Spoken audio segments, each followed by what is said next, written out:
Halo guys, jumpa lagi bersama saya Ben Surya dalam Mabes. Mari belajar saham.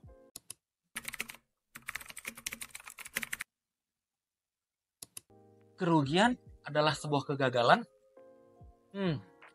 Rasanya tidak relevan kalau kita cerita tentang kerugian dengan kegagalan.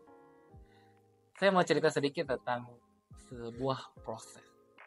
Kalau kita bandingkan berbagai macam profesi dan para profesional ya.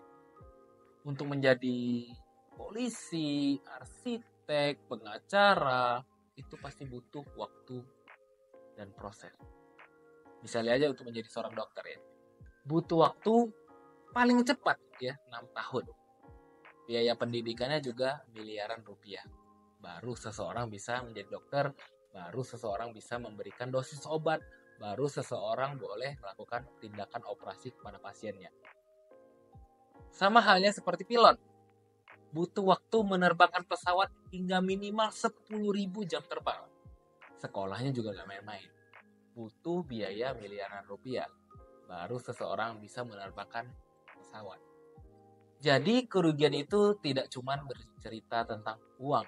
Tapi bisa aja ya, rugi itu rugi waktu, tenaga, maupun juga pikiran. Nah, pernah gak sih ketika kita mencoba setiap hal baru, itu pasti rasanya sulit banget. Ketika kita sudah mulai hal baru untuk mempertahankan dan menjadi konsisten itu juga sulit banget. Memang, banyak sekali orang berhenti di fase-fase mencoba. Dan lebih banyak lagi orang yang berhenti di fase-fase untuk menjadi konsisten. Kalau kita baru mencoba hal baru, terjun ke hal-hal yang baru kita pelajari, 1-2 tahun, uang yang kita keluarkan baru sedikit, kita sudah merasa, wah kayaknya nih gak bisa menghasilkan deh, saya rugi. Dan saya merasa, wah hidup saya gagal nih, seumur hidup. Gak secepat itu. Karena life is talking about a process. Jadi kehidupan itu ceritanya tentang ada proses, ada jalannya itu, ada step by stepnya. Jadi kegagalan itu bukanlah sebuah kerugian, namun proses dan juga uang belajar.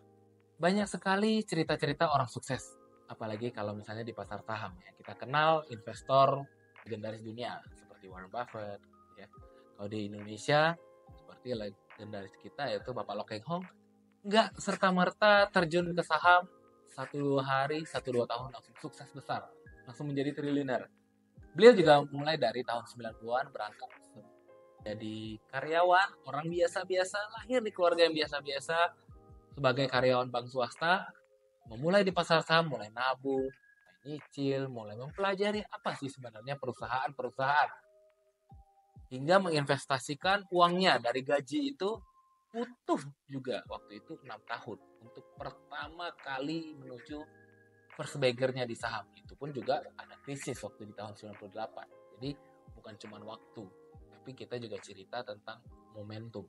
Baru akhirnya first bagger-nya Pak Lo Keng Hong di saham UNTR ya, mencapai ribuan persen, itu menjadi titik balik beliau bangkit dari masa rugi, masa proses gagalnya hingga menjadi seorang triliuner saat ini di pasar saham Indonesia. Kalau kita cerita tentang trader ya, di luar ada Jesse Livermore. Kalau kita berangkat dari cerita trader-trader sukses di Indonesia, kita ambil aja salah satunya sahabat saya yang paling dekat, Mas Bekti Sutikna.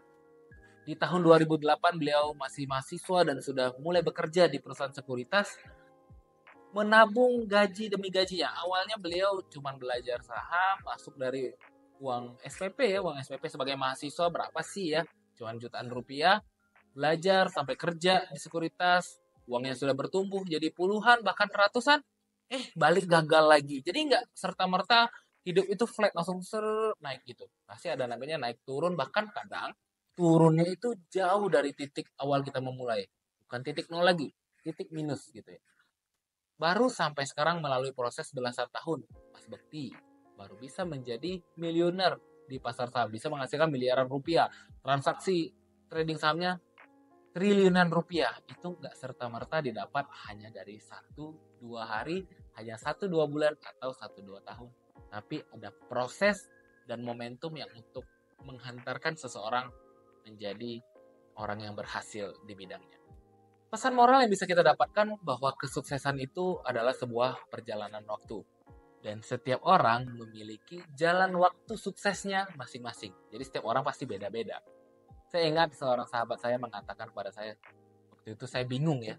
Walaupun kita sama-sama di bidang saham, sama-sama seorang trader, saya pikir kayak, kenapa saya belum bisa sesukses beliau?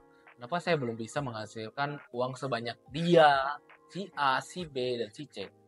Ada satu kata-kata yang paling saya ingat dan saya suka sekali. Beliau mengatakan apa? Don't compare yourself to each other.